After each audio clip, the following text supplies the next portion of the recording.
बघा मित्रांनो, आपण पाहत आहोत घातांकाचे नियम पहिला आहे, जर संख्या गुणाकारात असतील आणि त्यांचा पाया सारखा असेल तर अशा वेळेस घातांकाची बेरीज करावी.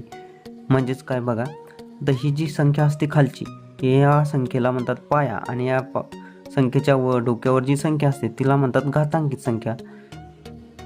जर संख्या गुणाकारात असतील तर म्हणजे ह्या संख्या काय गुणाकारात आहेत आणि त्यांचा पाया सारखा असेल, ते बघा ह्या संख्या गुणाकारात आहेत आणि यांचा जो पाया आहे तो सारखा आहे, तर अशा वेळेस काय करायचं, अशा वेळेस घातांकाची बेरीज करायची. मग अशा वेळेस काय करायची, घातांकाची बेरीज. हे बघा या ठिकाणी हा पाया जो आहे तो कॉमन घेतला आहे आणि सर्व घातांकाची आपण या ठिकाणी बेरीज केली.